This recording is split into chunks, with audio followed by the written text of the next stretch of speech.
Right, I am wondering if if all you tenors can see me. Maybe some of you kind fellows would say hello on the chat, and yes, you can hear and see me, and that all is well.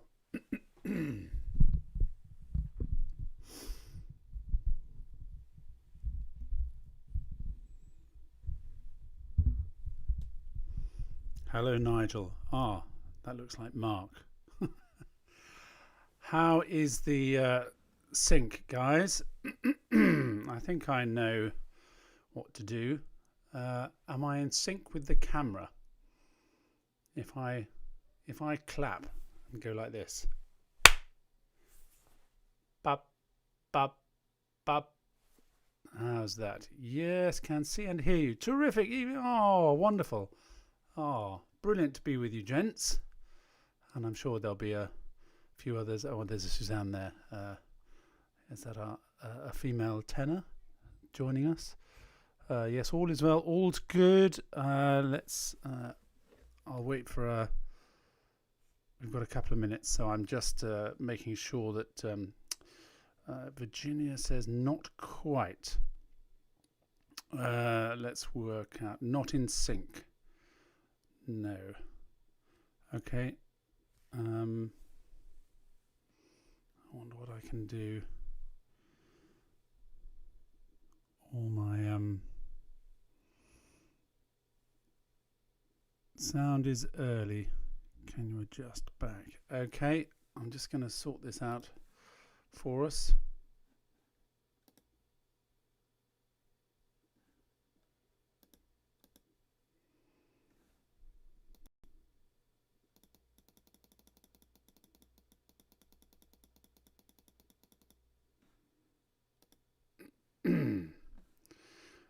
Is that any better? All my family have been told to turn their phones and their tablets and things off Wi-Fi so that all the juice comes down this machine. So I've turned that down. Hopefully that is better. Quiet for me. Ooh, I shall try and make sure I speak quite close to the microphone then.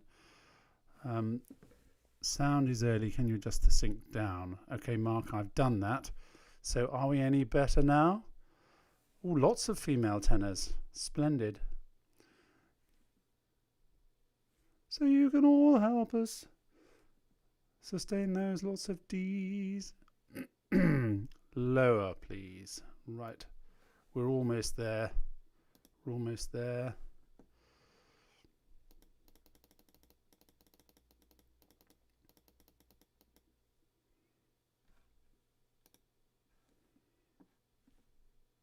How about that? I think I may have to make a start now because I think everybody's going to be with us.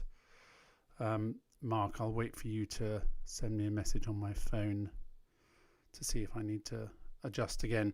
But and I will do that as we go along. But first of all, welcome everybody.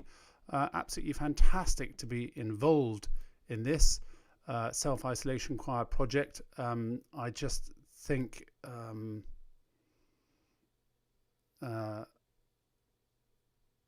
it's a brilliant thing to sort of connect us all.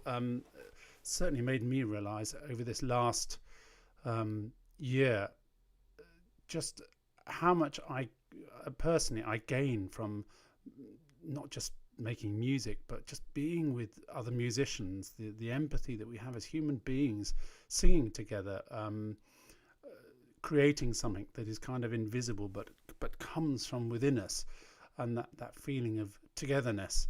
I've missed it desperately, and this is a wonderful thing that Mark and the other guys have all created, and to bring us together.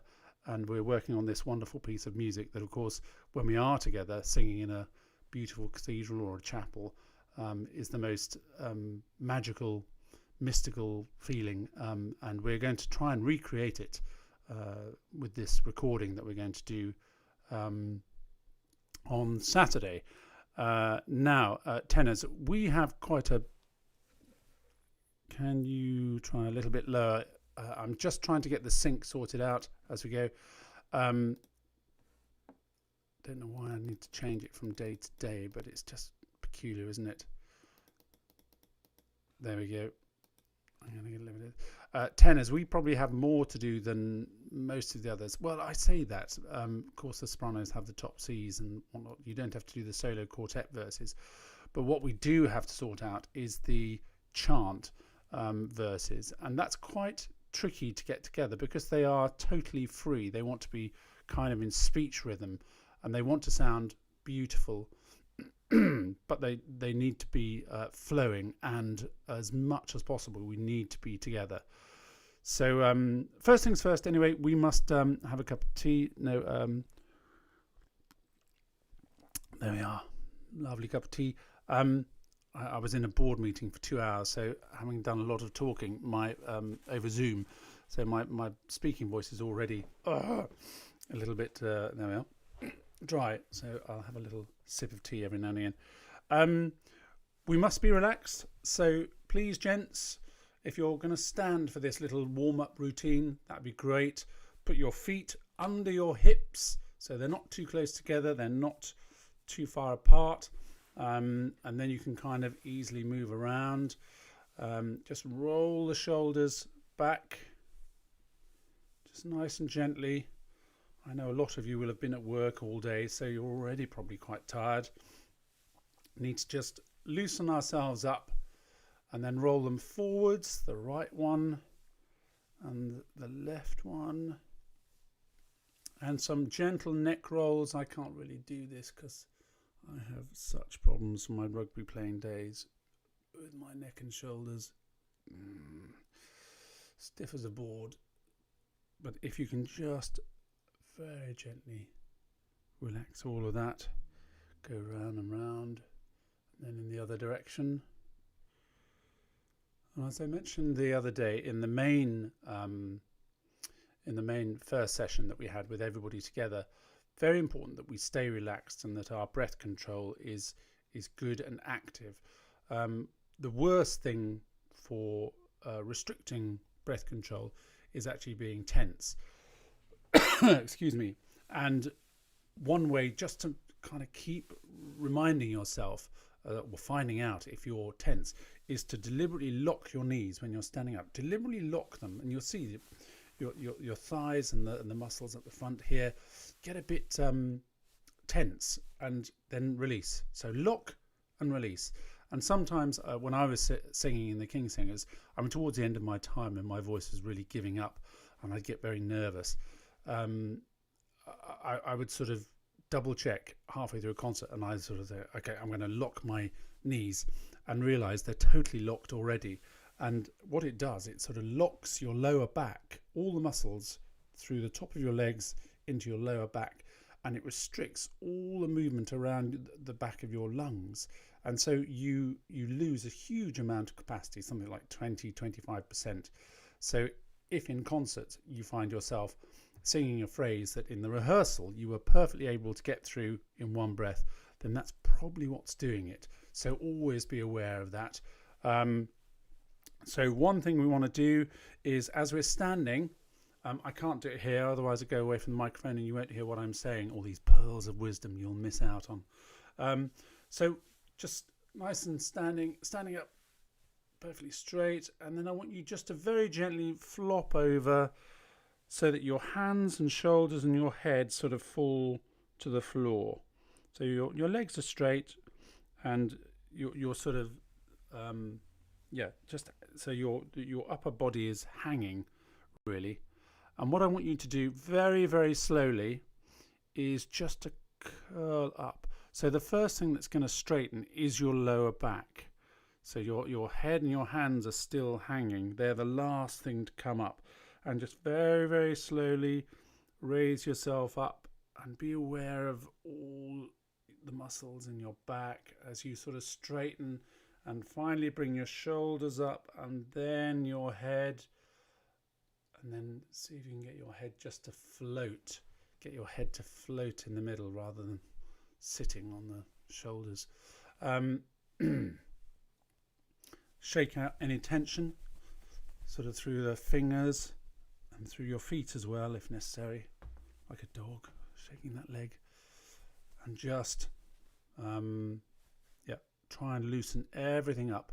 Now we're going to scrunch our faces up, because I like a bright sort of Italianate sound, especially in a piece like this with all this Latin, and we're never going to get it if our faces are kind of low and we're all set like here. So what I'd really like is for you to just rub this part of your face, these cheeks here, and then keep those up.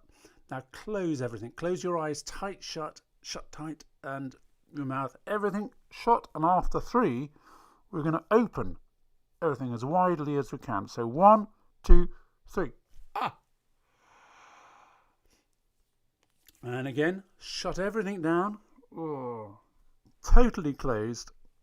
1, 2, 3. And I think often we simply don't realise how lazy we get in our faces. We sort of, look, especially I think when we're staring at computers for hours in a day and looking at our phones, this whole part of our face sort of becomes very inactive. As I say, before we had mobile phones and they were this close to us, we'd be looking around and much more active, and you sort of use all these muscles. And it's really important in all of this stuff, especially us guys that have got all the Latin to get through, that we are really active in all of this. So I'm just looking at my music stand, looking for the text, and seeing double-click saxophone music from my 11-year-old son's saxophone lesson from earlier today, which is easy. Oh, he's got lots of markings. That's interesting. Makes a change. He normally doesn't bother. And right, so just we're going to do some humming.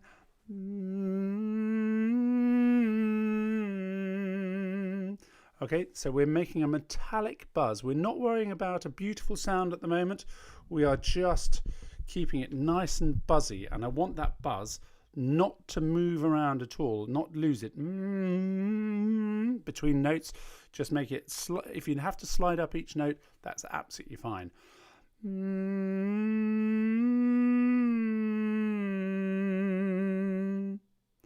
Keeping smiling, and upper semitone. Listen for my breath.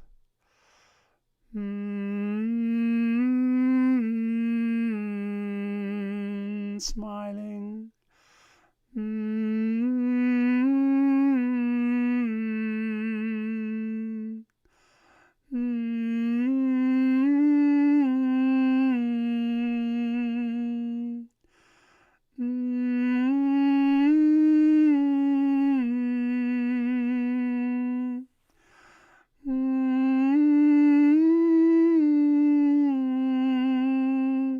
And another one. I can't get this high, I'm afraid, tenors.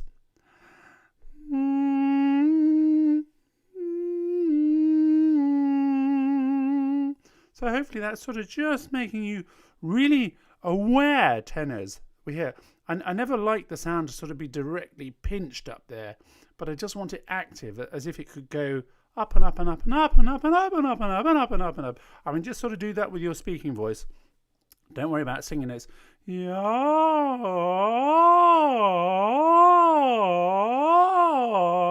And the reason I'm doing this and sliding around is because when we get to singing notes and go ha ha ha ha ha, there's a temptation that we aspirate between notes, and that means we lose air. So if I had a candle here in front of me and the flames right here in front of my mouth,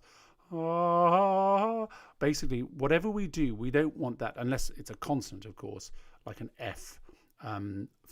You don't want that flame to flicker between the notes. So if we're going the buzz is joined, but no air is suddenly escaping as I go up to that fifth. Did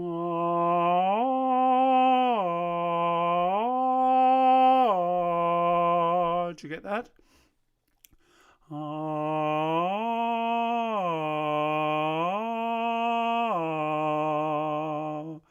Okay, now let's go up again a tone, yeah, and then we'll go up a few semitones until I run out of vocal cords.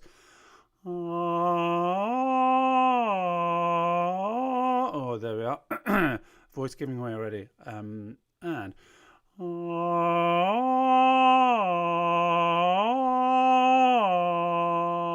if you need to exaggerate the slide to make sure you're not losing the air, then that's absolutely fine at this stage.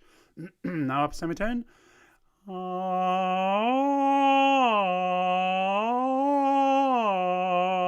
Another one.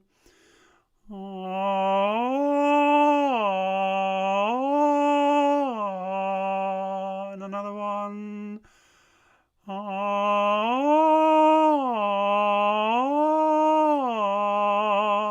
And another one.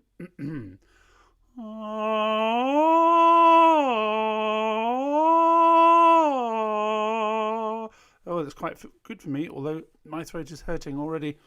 I'm not a tenor, I'm a lazy baritone. Basically means I've got no high notes and I've got no low notes either. Right, delayed 200 if you can. Yeah, sorry, I'll quickly try that. 200. Oh, I've gone in there. I went down because you asked me to reduce it, so I'm going back up. Let's see if this works.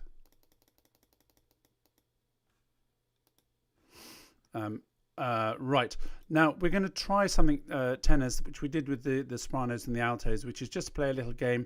This just sort of brighten our minds and get us actively sort of thinking about lots of different things at the same time. My Bonnie lies over the ocean. If you know this, sing along with me. If you don't, you'll catch on very quickly. So here we go, 1 and 2. My Bonnie lies over the ocean. My Bonnie lies over the sea.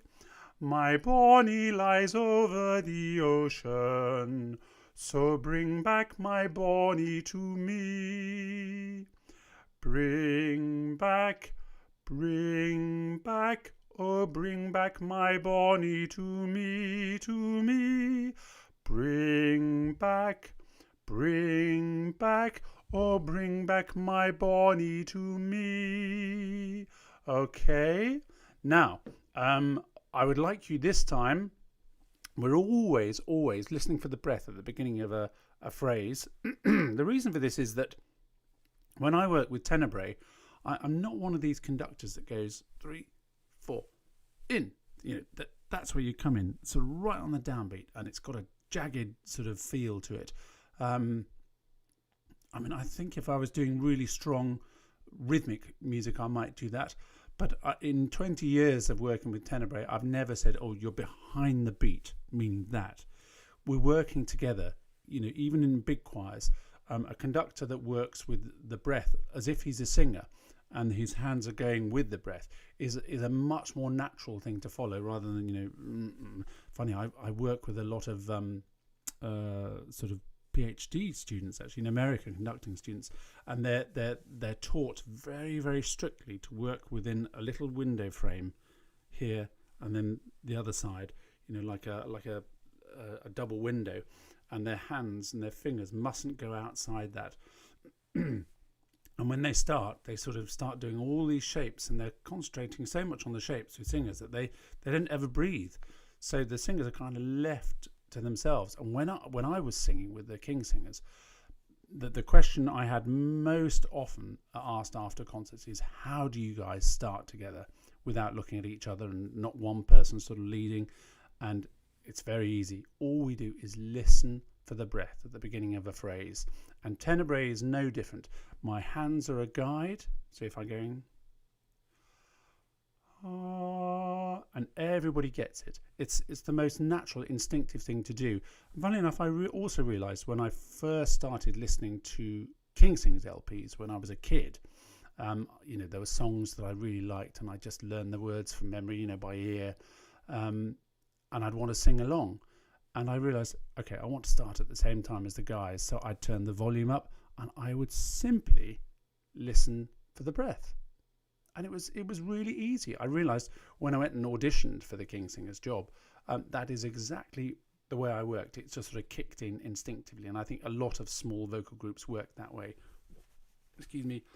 Don't know about you, but anybody else that lives in England, if you suffer from hay fever, it's don't know, after the really cold spell we've had recently and now warm, it's churning all sorts of things up in the air, and it's driving me mad. It's either that or this old house is just incredibly dusty. I live in a place that was built in 1540, and it's all falling down around me.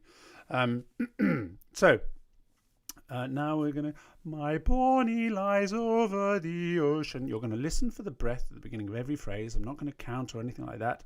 And now, every time there is the letter M, we're going to clap. So it starts with a clap. Every time there's a letter M, you're going to clap. Okay? My Bonnie lies over the ocean. My Bonnie lies over the sea. My Bonnie lies over the ocean. So bring back my Bonnie to me. Bring back, oh bring back my Bonnie to me, to me. Bring back, oh bring back my Bonnie to me. Hey, you get the idea? Yeah, right. So now we're going to add another complication. And I will do a little bit of this, but I can't do much because I'll go too far away from the microphone. And that is that every time we sing the letter B, we stand up or sit down. So the first time there's a B, we'll stand up. The next time there's a B, we sit down. Okay? And we are still clapping every time there's a letter M.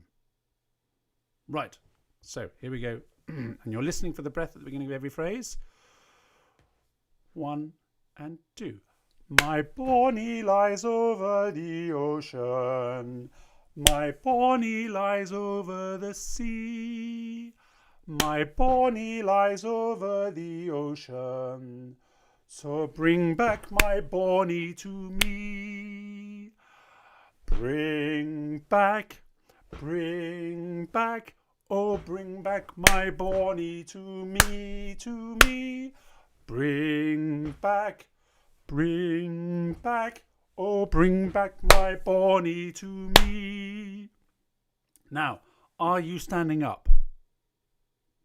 Anybody standing up? If you are, then you got it wrong and you need to do it again. Now, the whole point of this exercise is that we are trying to get our minds working as sort of quickly as we can. There was a very interesting scientific study done, I don't know when, within the last sort of 10, 15 years, to find out which activities we do, ordinary people can do, that actually get the synapses in our brains working at the fastest rate and at the most efficient. And amazingly, one of the things that cropped up in the top 10 was sight singing, sight reading.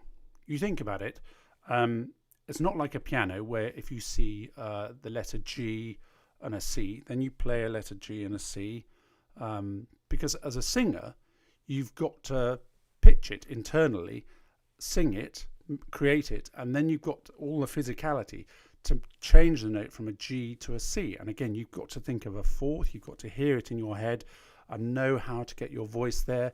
You've got to read the words in the music, you've got to read the dynamics, you've got to read the length of the notes. Is it a crotchet, a quaver, a dotted crotchet or whatever? Is there a phrase mark? Is there a crescendo, a diminuendo? Is there a comma in the text? You've then got to listen to your singers around you, make sure you're in tune, and if you've got any brain space left at all, you've got to watch the conductor and keep him happy.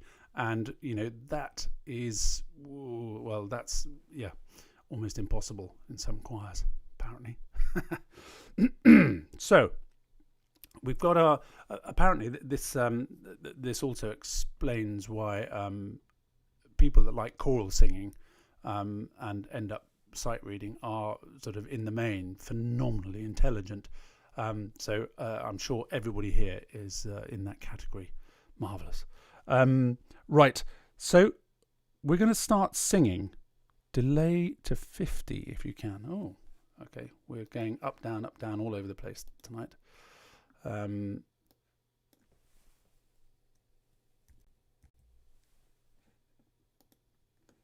Okay, we're going to start singing the music now.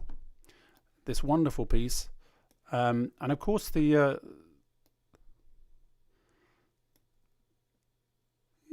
da da is our G minor triad.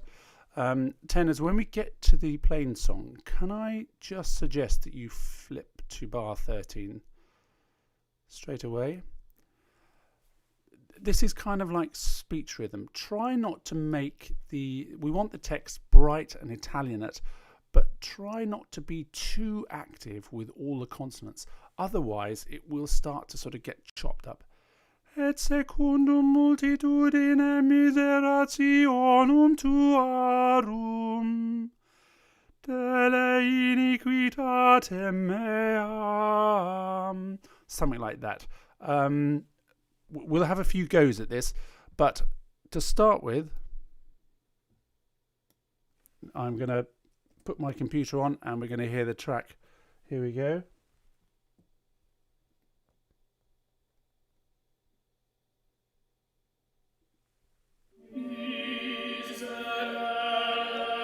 So you should be able to hear that. I'm just going to start that again. I notice when I hear this, one of the tenebrae tenors that sings this, he uses quite a lot of vibrato on the first note, which is interesting because I think when we would do this together, he wouldn't do that. Very interesting that, you know, he's at home on his own and he's singing and he's obviously just totally focused on the sound he's making rather than what we do instinctively when we're together, which is blend. I would like you, when you record this, to keep this minor third fairly solid and not miserere. It's the harmony note. That means ya da da da da. Of those three notes, it's the one that sort of distinguishes the chord between major and minor, or happy and sad. Ya la la. A major third would be bright, but this is ya 1 2 3. It's a minor third, and as the harmony note, it needs to be solid in the middle of it. Okay, miserere. So when he sings, when you hear the track and you hear that wobble, try to ignore it and let's make ours a little bit more solid and steely all the way through. Miserere. You're going to smile and stay smiling. Okay, I think we're going to go for a run. We'll do the first chorus, the first plain chant, and the first solo quartet. And then if any obvious questions crop up, I will see if I can deal with them. Okay? So, and everything's in 4. Hopefully that's fairly straightforward. If you get lost in the music, just use your fingers. My children do this when they sing in chapel. 2, 3, 4. Just it's much better than sort of tapping your thigh or moving your body, which can be distracting. Just that's all you need. Okay, here we go. Yeah, that's your B flat. Yeah, da da da da. That's the chord, and you're in the middle of it. Okay, once I press the track to go, it starts pretty quickly.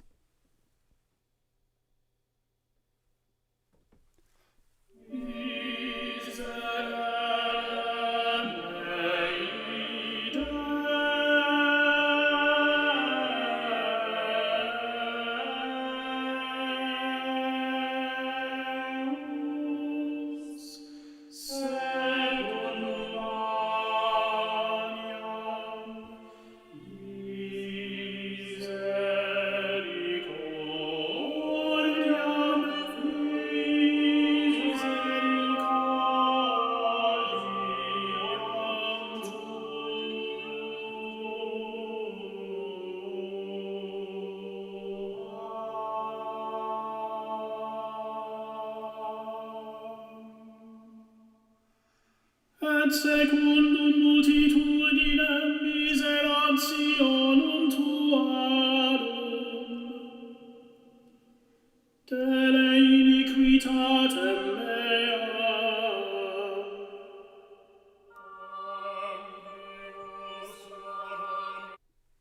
of course, we are not in the solo quartet verse. So is everybody okay for us to move on, or do people actually want to just sing through this anyway? Let me give you a second to put up a couple of responses there. So look, this first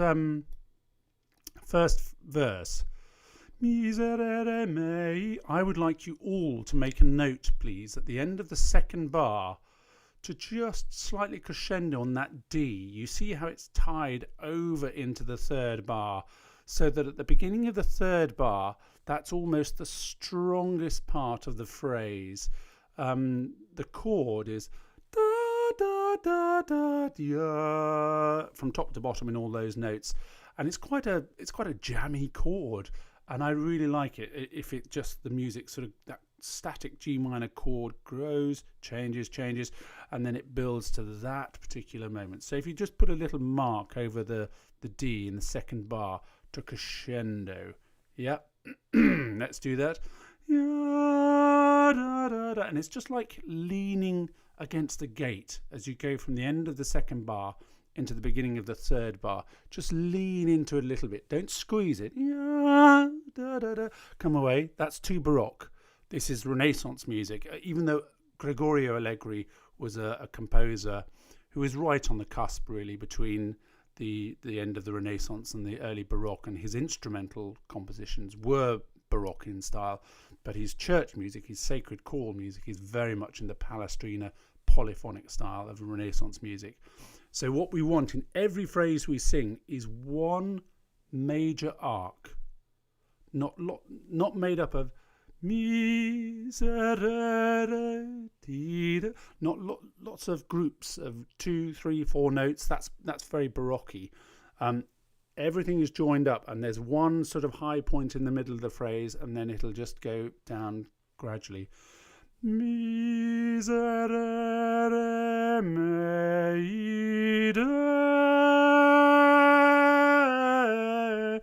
and then I run out of breath. Okay? I'll talk about the breath in a second, but why don't we just sing that and the chant one more time? Yeah, there's your B flat.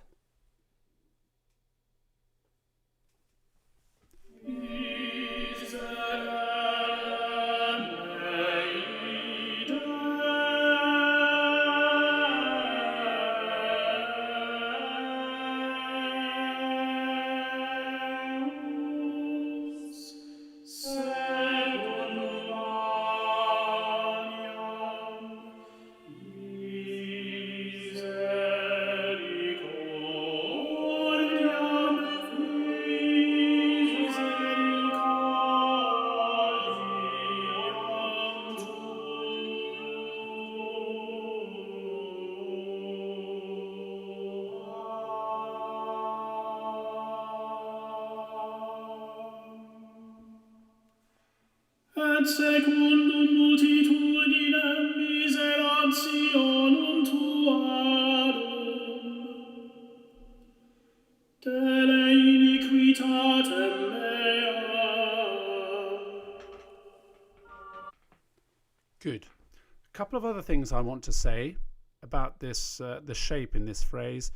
In bar 7, going into bar 8, misericordiam, I would crescendo almost to the bottom note, and then the octave leap is kind of like a gentle spring up rather than otherwise we end up with the top note that is much too loud.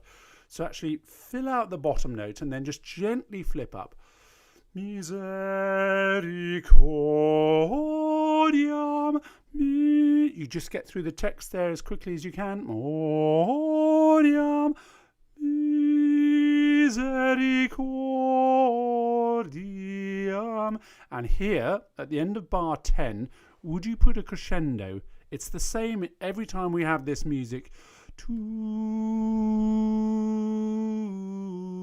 Again, it's like leaning against a gate as you go to the bar line at the beginning of bar 11. You just want to gently push on there. Don't squeeze the sound and suddenly come off it.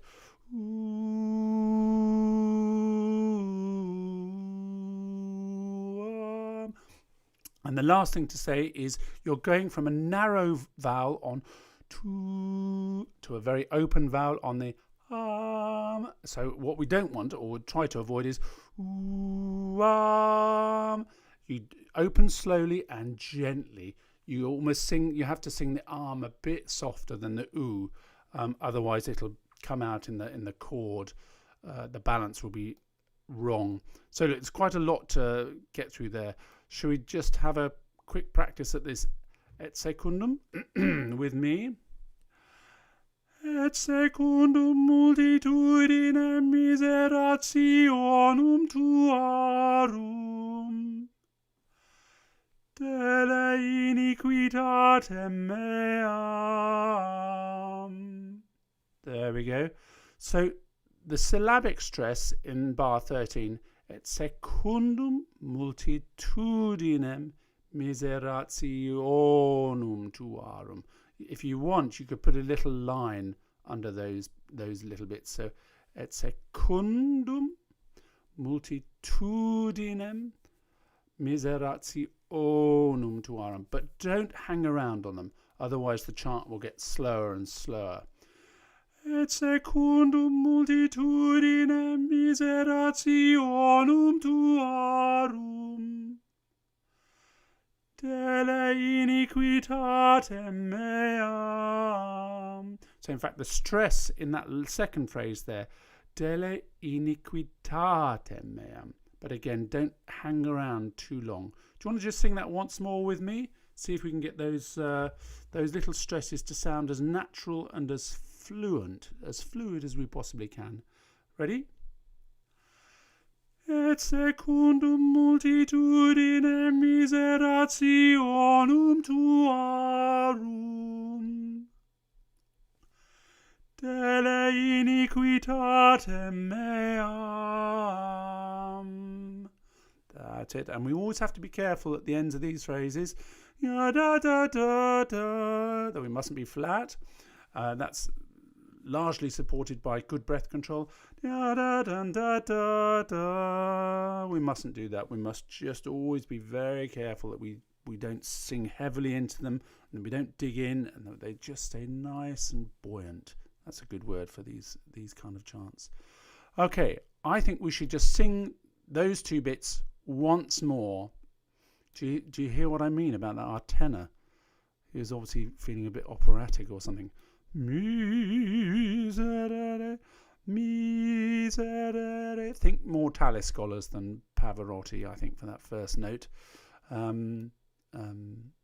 bit mean of me to say that about the tenors when they're not here to defend themselves, but I know full well that if we were standing together in a group and they sang like that, I would only have to look at them for a fraction of a second and they would stop it.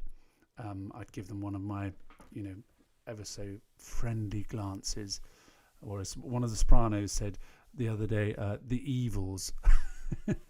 I hope you don't have one of those choir masters. I used to do that a lot when I was younger. I think it was all down to my own insecurities as a conductor, and I've kind of stopped it now. It's more fun to look at somebody as a conductor, the singer, if you know they're doing something you don't like and you've asked for them not to do it, then just to sort of look at them as if to go, oh really, oh really. And then if I get a little wry smile, I know they've clocked what they're doing. And and in this kind of music, actually, that squeezing, hopefully that wasn't too painful over the microphone, but those sudden surges at the end of a note, I call it squeezing a toothpaste tube.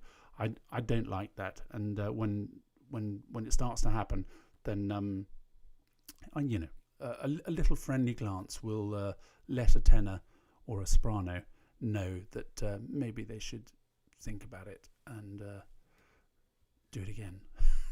Right, here we go. We're going to do those first two bits and then we'll move on. Ya dee dee, that's your note.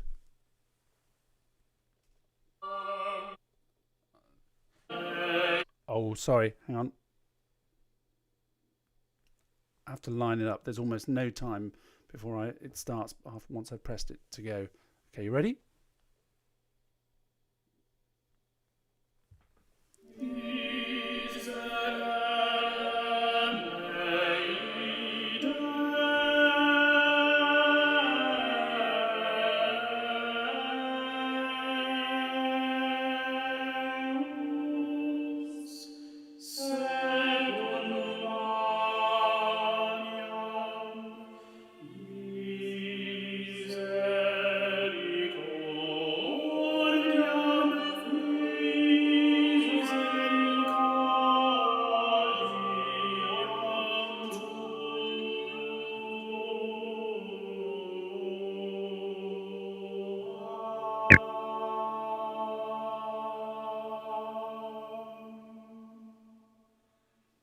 et secundum multitudinem miserationum tuarum, dele iniquitatem meam.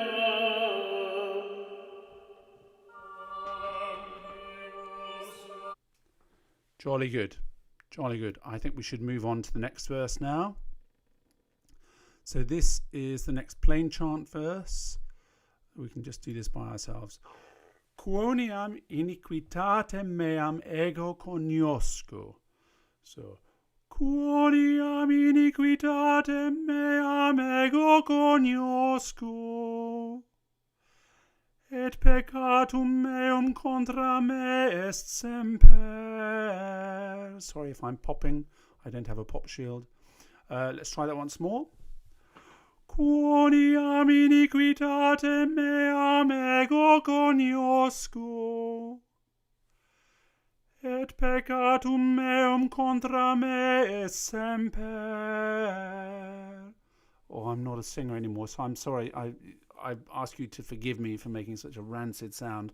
But these want to be as nice and floaty, tenorial rather than scratchy, thin English baritone noise that I'm making. And then we're going on to tibi soli peccavi. Now, all these rhythms in this text, they're here just to give you a guide as to the natural pacing of the Latin. It's not that we need to be strict with our crotchet, our triplet crotchets and all the rest of it. When you see a passage like this, try to just flow through them. And if we get slightly ahead of the tactus, that's absolutely fine. So, tibi soli peccavi et malum. Yeah, sorry, I'm singing the top soprano part. Tibi soli peccavi. And at the at bar 31, 32, 33, 34, 35, the end of this line, chi, that's quite a long note on the recording. So you might want to just put a little ring around the crotchet rest with a little arrow going either way. It's slightly stretched. Feci uti justificeris in. So just be aware of that when it comes. Okay, here we go. The dreadful look, somebody says. Yes, you've all experienced it. Well, I have, certainly, when I was singing in choirs. Right, so we're going back to quoniam. This is bar 29. Quoniam. I'll try and find it on the thing.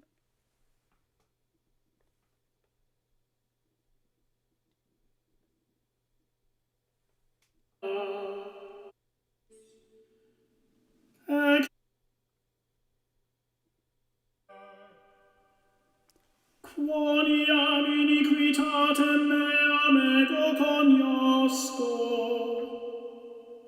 et peccatum meum contra me est semper.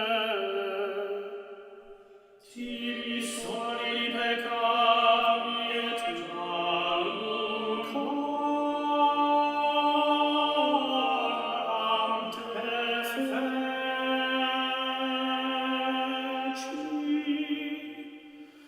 Ut justificeris in sermonibus tuis et vincas cum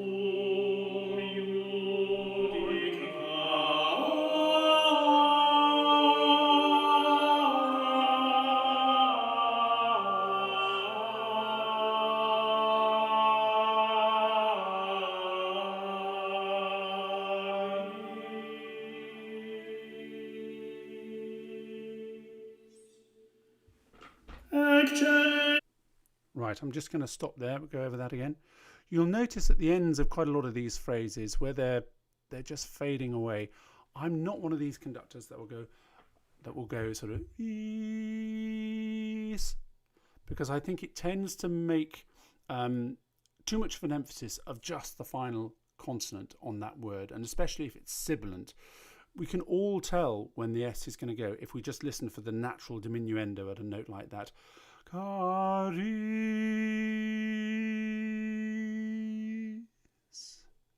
And so I sort of indicate to my singers, okay, we're going and now then you just have to listen for it. And so long as you put it on gently, we'll be fine. We can tidy them all up in the recording. But if you make it too sibilant and too accented and try to put it on a sixpence, it'll just end up having much too much energy to match the way you're singing the note before. Caris. Yeah, you see what I mean? Okay, let's go back. Let's do that chant again. I'm sure you were absolutely brilliant. You couldn't have been any worse than me, that's for sure. Quoniam. Here we go. I'll try and find the right spot for you.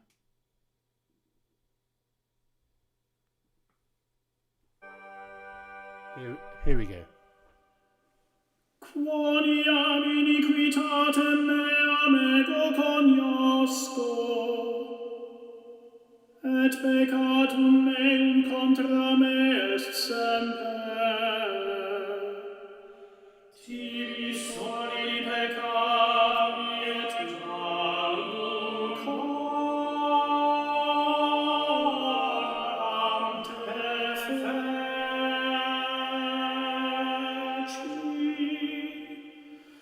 ut justificeris in sermonibus tuis et vincas, cum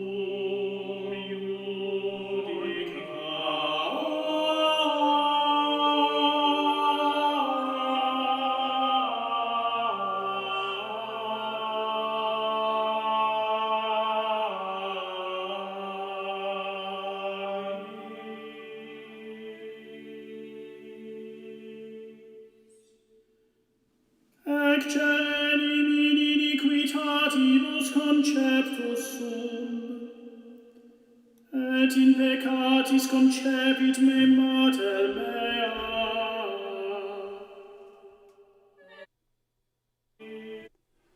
Okay, we're just going to do this little bit of chant slowly. I have heard more professional tenors slip up on this than I should tell you. Well, it's the extra in the middle of it. It's really deceptive. And when you're in a dark church, performing by candlelight, if you're not familiar with this Latin, it's so easy to trip up on it. So we'll just break it up. Ecce enim in. Ecce enim in. If you just sing that. Ecce enim in. And then it's iniquitatibus conceptus sum. So do the second bit. Iniquitatibus conceptus sum. Okay, so the first bit is ecce enim in iniquitatibus. And you've just got to try and get through it. Okay, here we go. Ecce enim in iniquitatibus conceptus sum. Did you get that? You don't want to get too slow on those two ins, otherwise they become too laboured. So we've just got to float through them if we possibly can. Let's try it once more. Ecce enim in iniquitatibus conceptus sum, et in peccatis concepit me mater mea. Okay, try to keep those steady. I have no technique or breath control to do the end there. It's like a dying sheep or something. But you make sure you... Et in peccatis concepit me mater mea. There you are. I can keep the notes in tune, but it's a bit like my whole singing career.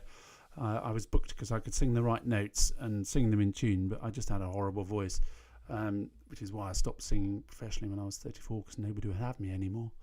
And it was in falsetto, which made it even worse. So let's go back to tibi soli peccavi. Now we need to be careful here. I was asking for this bright Italian sound. Tibi soli. So we go from two narrow bright vowels to a dark one. And you need to smile through that dark one. Tibi soli peccavi. Tibi soli peccavi et malum. Do you see what I mean? And then we've got the big crescendo again. I say big crescendo. Enjoy these words here in bar 38. Cum judica. Remember, you sing into the bottom one, not too heavily, but nice and richly, and then you flip up. Yeah.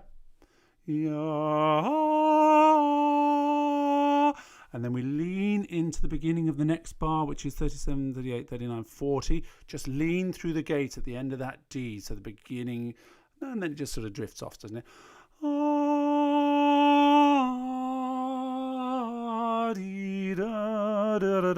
Okay, so let's. I think we should sing that lot again. We could go from bar 29. Quoniam iniquitatem, only one in that time, gentlemen, ladies and gentlemen. Oh, sorry, and then tibi soli peccavi. I felt that the ut justificeris, had we all been together in a room, would have been absolutely brilliant. And then we lean into the beginning of bar from 41 into 42. Again, it's just a leaning. Don't suddenly surge into it and come away too much afterwards. And then we'll have a go at this chant in bar 44. Gosh, there's a lot more detail for the tenors to work in than the sopranos and altos, I feel. It's the chant, isn't it, that makes it sort of harder. So, Quonia. There's our D. I will try and find the right moment in the track. So you'll just hear the end of the soprano in the solo verse, and then we're in.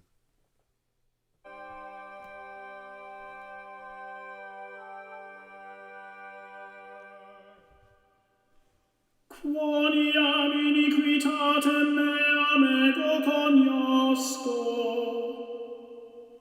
et peccatum meum contra me est semper. Smile. Tibi soli peccavi et malum coram te feci,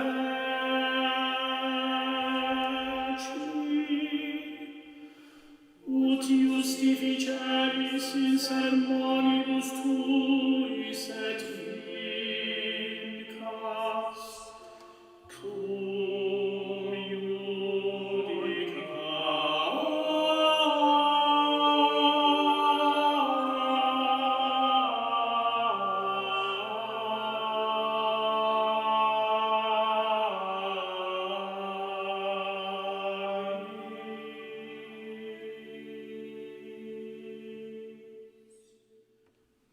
Ec cenim in iniquitatibus conceptus sum, et in peccatis concepit me mater mea.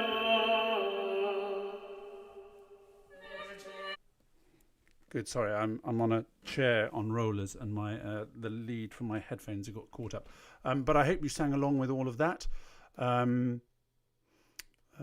was I just going to note there? Oh yes, you probably heard this as well. In bar 33, one of our tenors, possibly both of them, they took a breath. And I don't mind if you take a breath. A lot of these phrases, they're quite long. If I was singing them, I would probably have to have 2 or 3 breaths.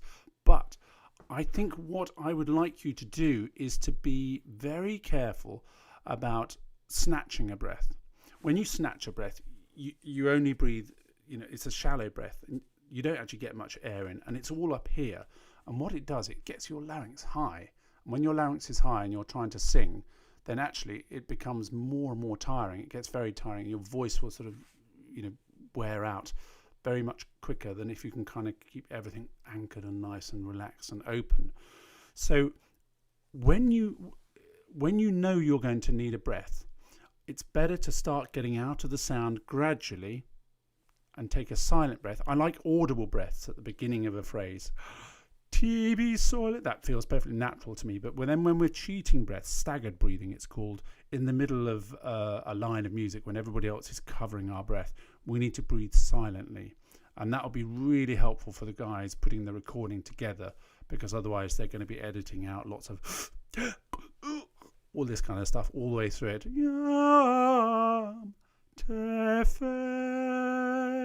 And if you take a breath, do not or try not to come back in late, which is what I just noticed one of the tenors there did.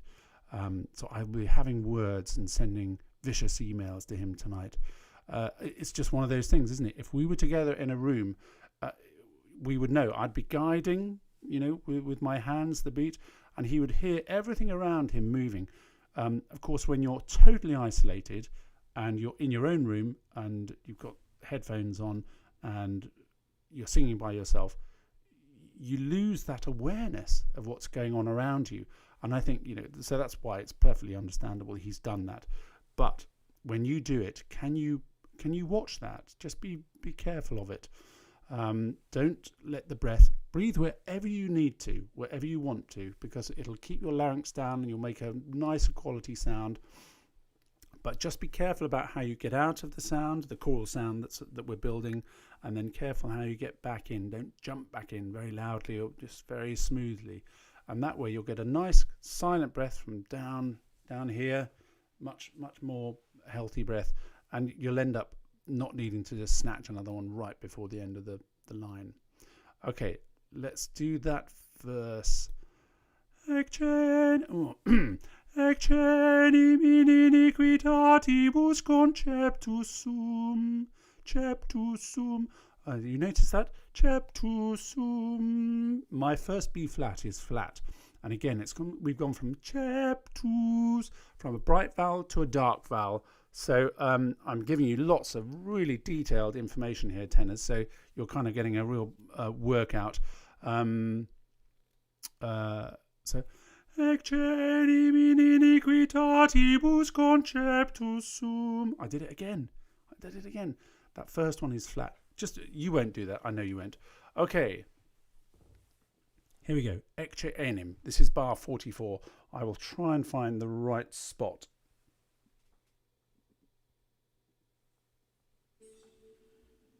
Ecce enim in iniquitatibus conceptus sum, et in peccatis concepit me mater mea.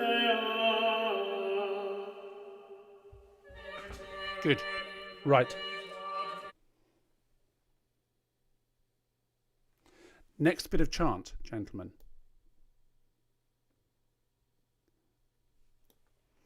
I think I mentioned to the ladies, or possibly all of you guys, the other day, when I was young, about 100 years ago, I sang in Westminster Abbey Choir.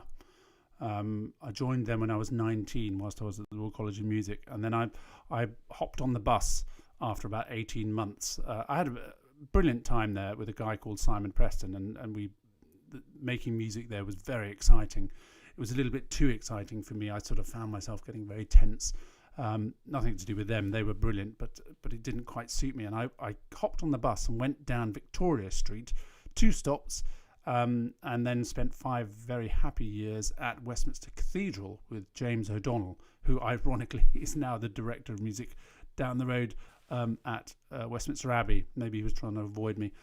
No, I had 5 years there with him as the director of music, and we used to sing this plain song every single day.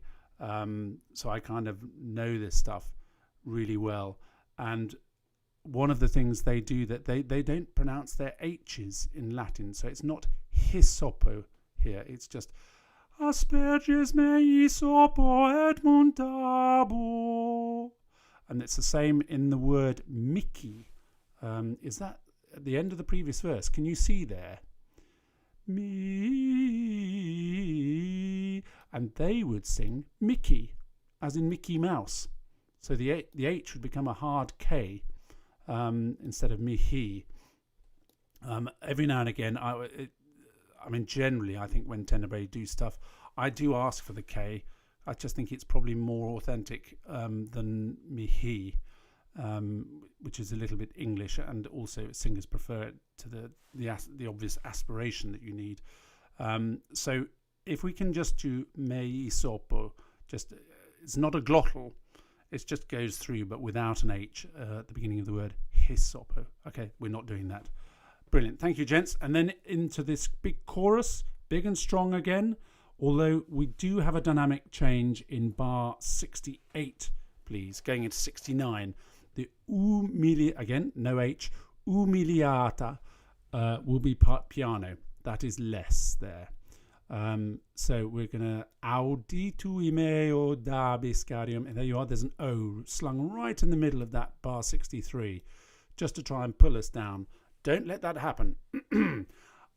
Auditu imeo da biscarium. Yeah, just keep it all nice, bright and so shall I tell the boys this anecdote? Somebody just said a fantastic anecdote. I've got one anecdote about this piece that is kind of, it's sad, really. I mean, there must have been so many people that have had disasters with this piece. And you know, even in Tenebrae, we've had one girl who sort of did it, and she was slightly poorly, and she missed every top C. And, you know, my wife actually sang on the Tenebrae recording that we did back in 2005. She's the top C girl in that. And she said it's a thankless thing to do, because if you do it nicely, everybody goes, oh, that's lovely. Gosh, you know, what a wonderful piece of music. And you don't really get much thanks for it. And it's certainly not, you know, that brilliant to sing. It's technically very difficult. And then if you're slightly off colour, my word, everybody hears it. You know, it's so obvious, and so it's always a bit cruel, I think. But anyway, my son, who sings here we're just outside Cambridge, and he sings in one of the chapel choirs there, and he was due to do it when he was 9 years old, and he was going to be the youngest chorister to have done the top C. And he'd been chosen with two other older boys, and he wasn't going to do all of them, but he might have got one verse, and he'd practiced and, you know, done special practices, been in, and then my wife and myself and his sister and other members of the family all turned up to see him, and we were all very excited.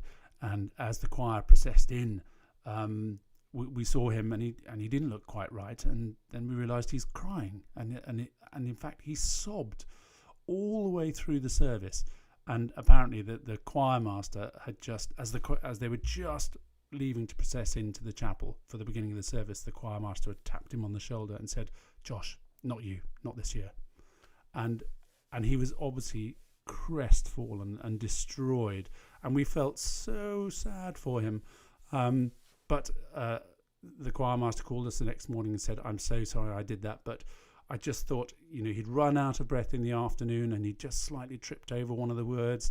And the worst possible thing that could have happened is that he might have messed up, because that really would have destroyed his confidence, you know, forever doing it in the future. And because he was only 9 at the time. So, and he was fine. The choir master was absolutely brilliant with him, had him sort of, you know, within a day, just back to his normal chirpy self. But it's sort of, you know, there must be some sad stories about this piece. I mean, one of the worst ones is me doing it as a big strapping 14-year-old, you know, playing rugby and stuff and singing it in falsetto and it going a semitone sharp. I mean, that must have been very sad for everybody that was listening to it. Anyway, that's enough talking from me. We're going to go back to Asperges me. Asperges me sopo et mundabo. Lavabis me et super nivem de albabo. Okay, here we go. Here's bar 60, ladies and gentlemen. Here we go.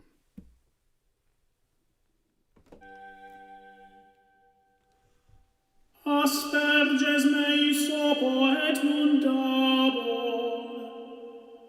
Lavabis me et super nivem de albabo.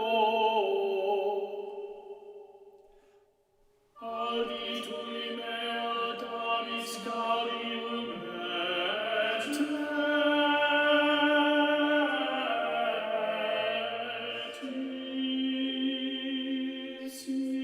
Elysium et exultabunt doxa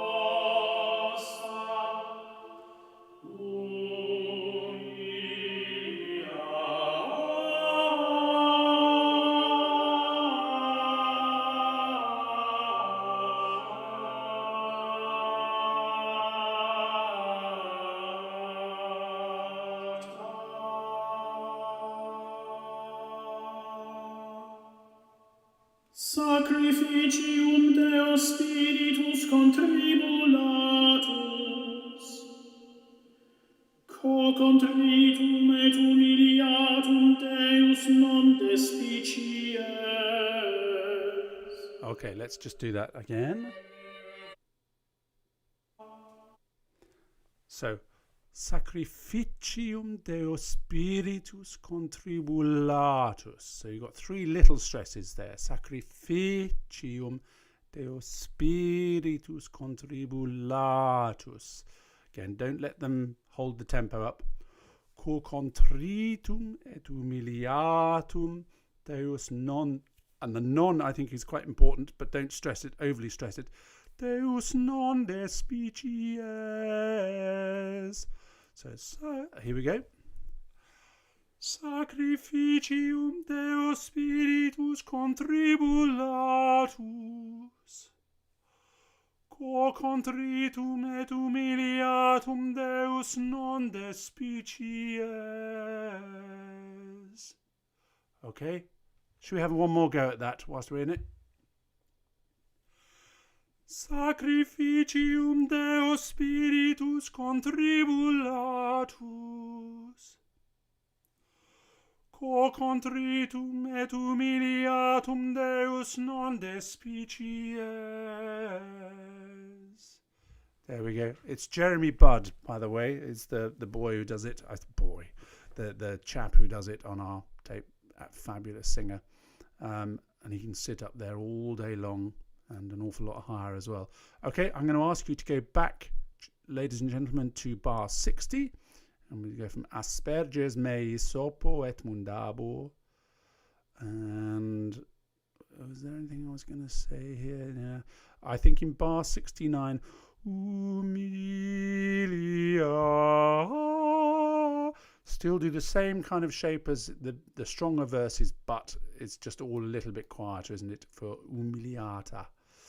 Okay, here we go. Back to asperges mei sopo. I will try and find the right point on the track. Okay, you'll hear the soprano Gia up there again.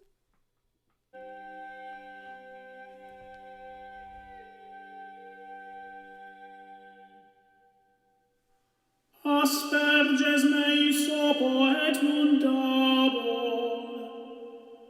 lavabis me super nivem de albabo. Auditui mea damis galium et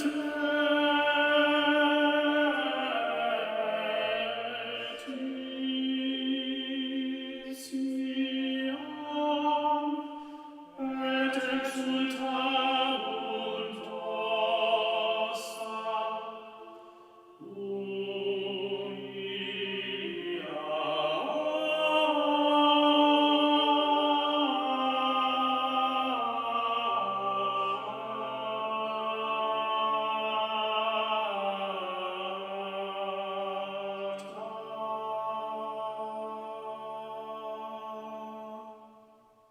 Sacrificium Deo Spiritus contribulatus, co contritum et humiliatum Deus non despicies.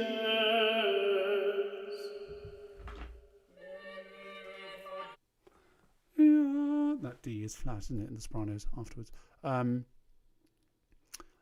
Good. I think we should just have one more go at Sacrificium Deo Spiritus Contribulatus.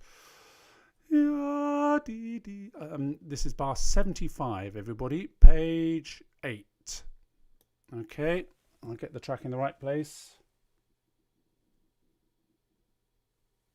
Here we go. Sacrificium Deo Spiritus contribulatus, co contritum et humiliatum Deus non despicies.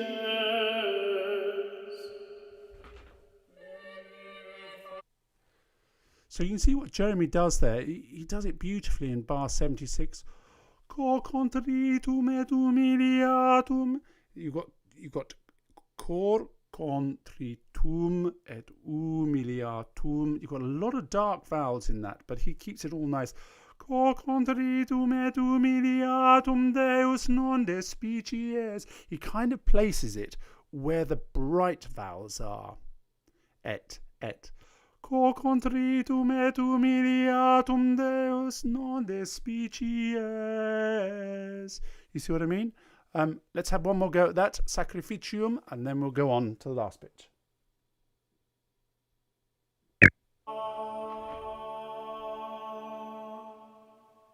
Sacrificium Deo Spiritus contribulatus, co contritum et humiliatum Deus non despicies. Great. Okay, now we're going to move on, gentlemen, to bar 91. This is now, you mustn't switch off in the previous solo quartet verse.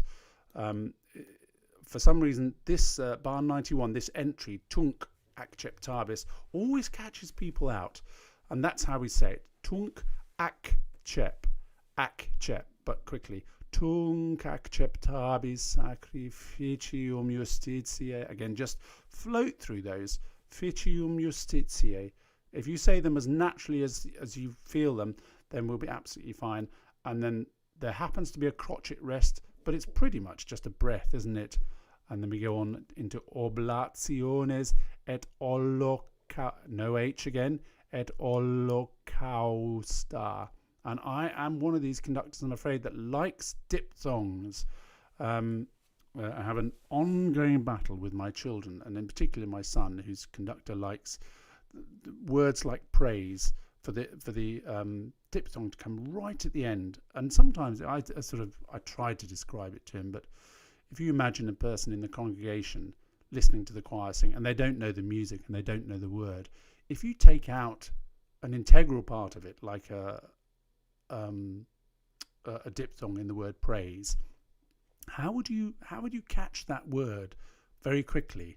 I'm not sure you would. I'm not sure I would. So I always ask tenebrae, even in little bits of Latin, to enjoy, not emphasize, but enjoy the fact that there are diphthongs there. So holocausta.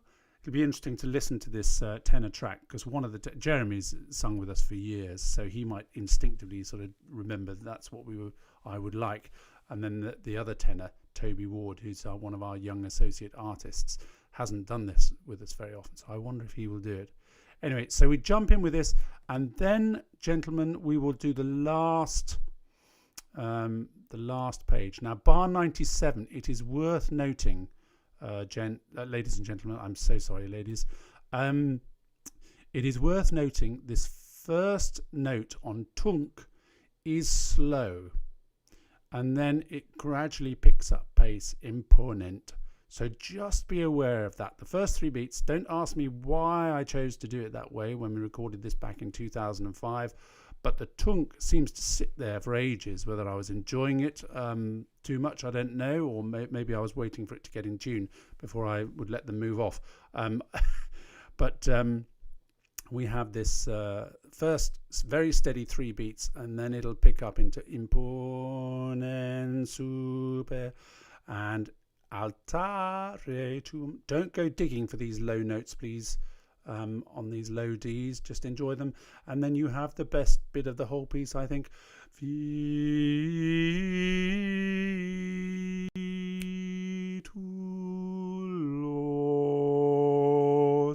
Don't go digging for that low D at the end, but try to open your mouths and just let the sound sink into your sort of chest cavity. Because what we want it to do is really resonate with the los, with the basses. Los. If you get those two notes really in tune, they'll sort of buzz, and you'll create a harmonic. And I wonder if anybody will know what that harmonic would be. Let's see if somebody clever knows what note you'll be able to hear. If you hear the ba, ba, those two notes bang in tune, nicely balanced, a third note will sound and you'll hear it. And I've fallen prey to this so many times with tenebrae, and I'll say, "Who's singing that note?" Especially if it's not in the music, and I go, "No, stop! Who's singing the wrong note?" And all the singers will look around and go, "No, I'm not singing that note," and it's just a harmonic. And when you've got really perfect balance, it rings quite loudly in the chord. Anyway, see if somebody puts it in the chat. I'll tell you what it is later. So look, we're going back to, where are we going back to? It's Tunk, isn't it? Bar 91. Nigel, no idea. No, it's not that note. Bar 91 we're going to do. So I'll just find the bit of chant beforehand.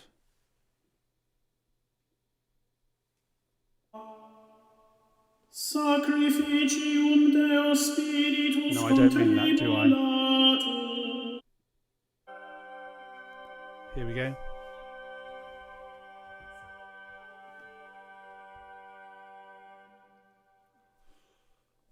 Tunc acceptamis sacrificium justitiae, oblationes et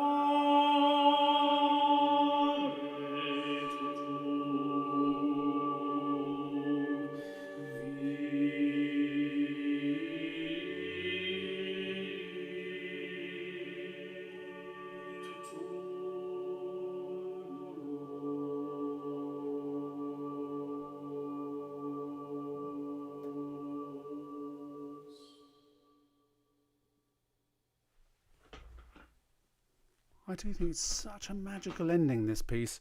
And it's such an intense piece, and it's an intense service that it comes in. So let's have a look. Has anybody got a fifth in octave? No, it's not that one. I think I must be a lady baritone, as the D is not lay for me at all. Excellent. Okay. Lord, oh, it's a B natural. It's called a magic tenth. It's like call it a sort of pyramid, a magic building block of harmony. And quite often composers, choral composers who know what they're doing, will put a bottom fifth in the music, and it adds richness, because if it's in tune, it's almost like you've got an extra note in the chord. And quite often they just actually write it in one of the voice parts. But sometimes you can make it happen. Sometimes there are reverse harmonics as well. There's something we do now. What is the piece? Oh, it's the Nunc Dimittis from the Rachmaninoff Vespers. I wonder if any of you tenors have done that piece. And there's quite a big climax in it, and then the two soprano parts are left singing on the words sviet on a D flat and a high D flat and an F above, and they just hold that. And if you listen to the tenebrae recording of it, you can hear a harmonic below, and it's the A flat. And the first time we did that, I was looking. I was giving one of my special looks to the sopranos and at the altos to say, who on earth is singing that A flat? And I remember the altos, Martha McLaurin sort of with her mouth tightly going, not me. And we could all hear it. We were also looking around, and then we just realised it was extraordinarily harmonic, and it was just really, really loud. It was really weird. Anyway, so look, we ought to just cover that ending again. We're running out of time. Now actually we have got a slight trick, haven't we? to get round here.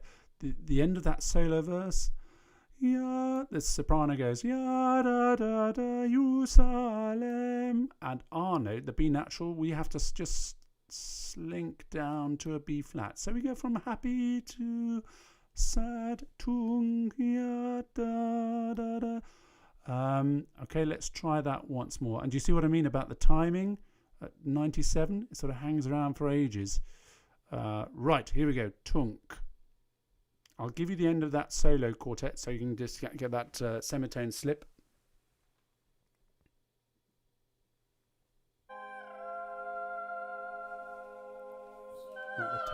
Not a semitone slip, I'm in a shift.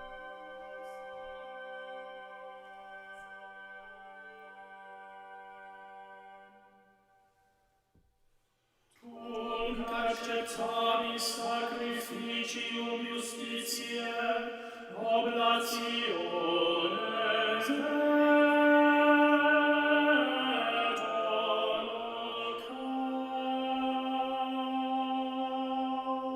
holocausta.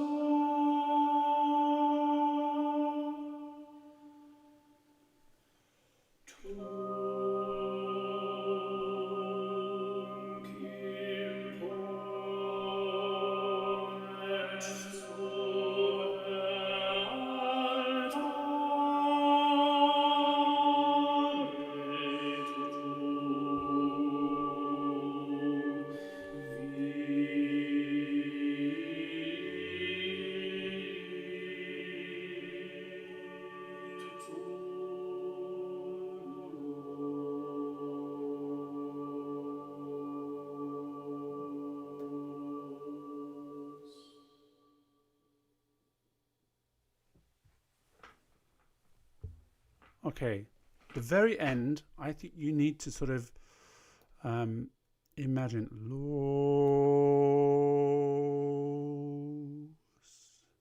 There's a gentle, slightly longer S. It doesn't need to be Lord. Just let it go. And you have to imagine your diminuendoing, and actually there isn't a clear stop. It's almost, you're putting it into a building like King's College Chapel, and you're just letting the note, you're putting it there in the air, and it's going to float off into the distance. Lord.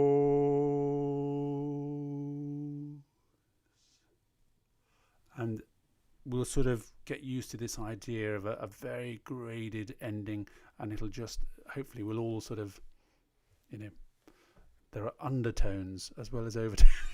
I'm getting some undertones from some of the comments here. Right, so everybody, well done tonight. I think what we ought to do is sort of sing through these things. It would do us no harm whatsoever just to go through the whole piece, and we listen to the solo quartet verses, because it gives us a kind of a little bit of time to get our heads round the next bit that's coming up. Does that sound like a plan? Well, it is a plan, and it's my plan, and we're sticking with it. So there. Okay, so ya dee da. There's our G minor triad, and when I give those notes, you are the sad harmony note, but it's a nice bright sound we're going for. Okay, here we go.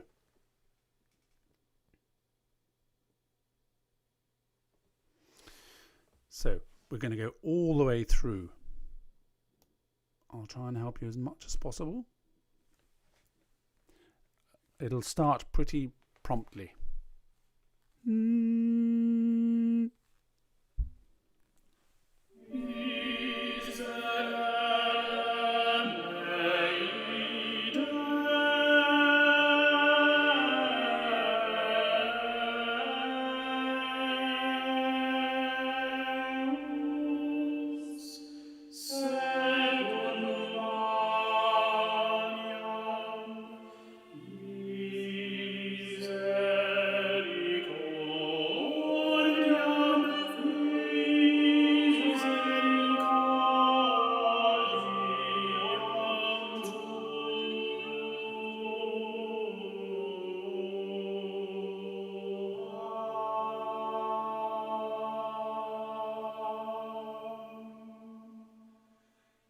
Et secundum multitudinem miserabilum expiationum tuarum, dele iniquitatem meam.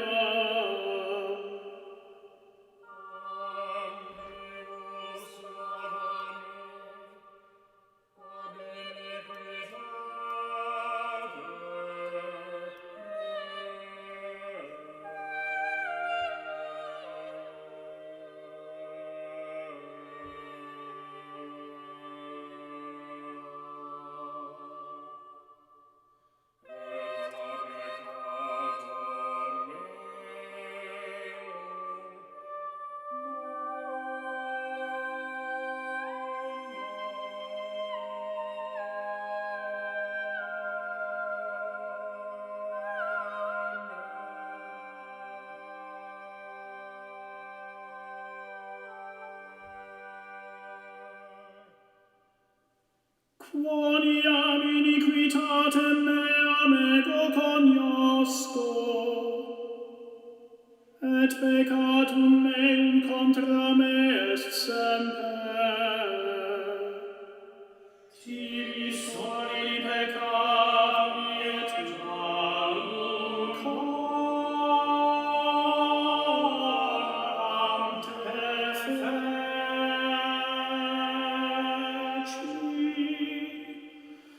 Ut justificeris in sermonibus tuis et vincas, cum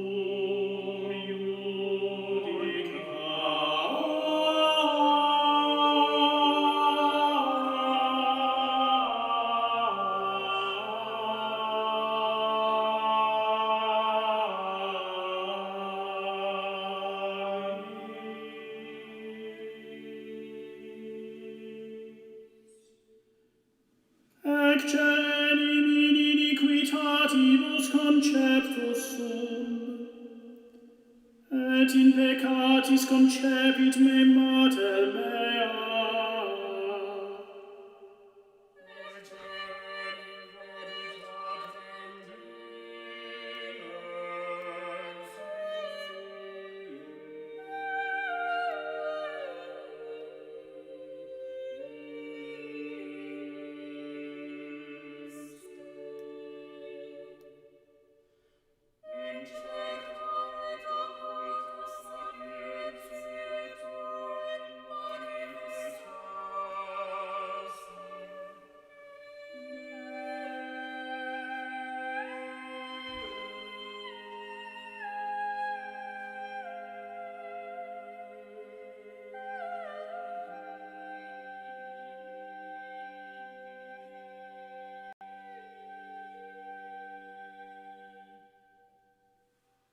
Asperges mei sopo et mundabor, lavabis me super nivem de albabor. Auditui mea dabis galium et letitiam,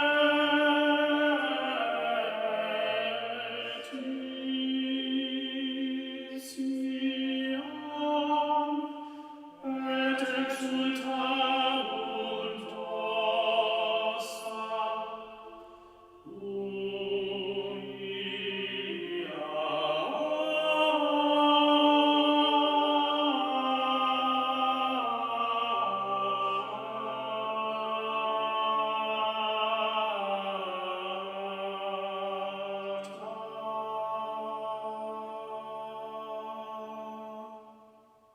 sacrificium Deo Spiritus contribulatus, co contritum et humiliatum Deus non despicies.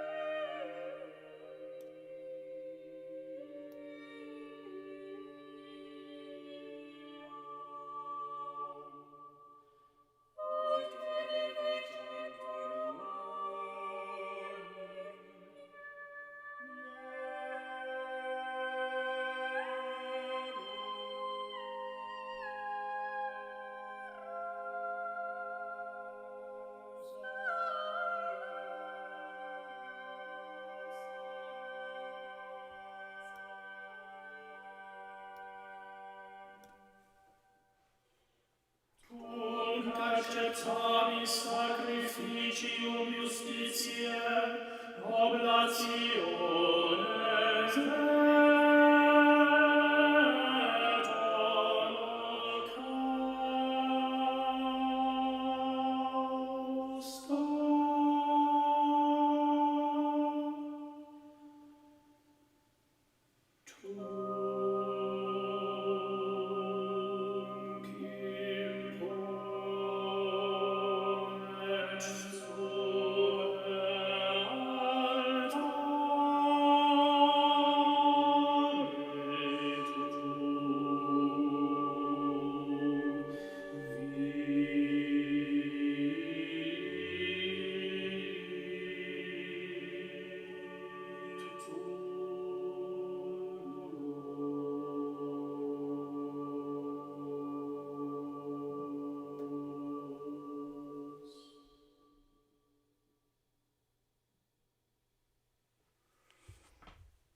Terrific work, everybody.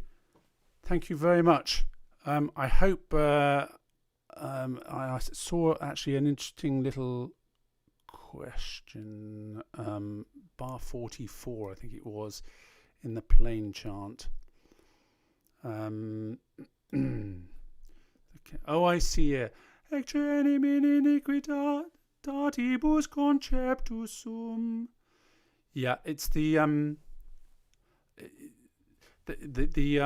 what's written as a minim, or a note that isn't coloured in. It's actually da da da dum da da da. So the black notes are kind of the decoration around the main tone, but it isn't longer actually. Yes, and I think somebody's pointed that out, and that may sort of get some of you, but that. If they're right at the end of the lines, then obviously they're going to be longer, but that one isn't in the middle. And that'll be the same for other verses. If there's one right in the middle of the phrase, then it isn't actually longer. So look, I thank you for giving your time to watch this. As I say, I'm just so thrilled to be involved. I think the self-isolation choir is a brilliant thing. And actually, of course, we all want to be out of this wretched pandemic as soon as we possibly can, get back together. But I do hope this continues, because I think it's a fabulous way to bring people together from all over the world. And I hope there are some, wonderful friendships being built. And yeah, I think it's a wonderful thing, and I hope I will get to do something else with you one day in the future, if you'll have me back with my sort of scratchy old tenor rubbish alto and non-existent soprano and fairly flimsy bass, I'm afraid, but the bassists will discover that for themselves tomorrow. But anyway, thank you very much, everybody, for your patience and for your singing. And those bits of plain chant need a bit of practice, don't they, to make them as fluid as possible. Thank you, and I look forward to working with you again on Saturday and to hearing the final results. But been brilliant to be with you. Take care, everybody. Stay safe. Stay sane. Bye-bye.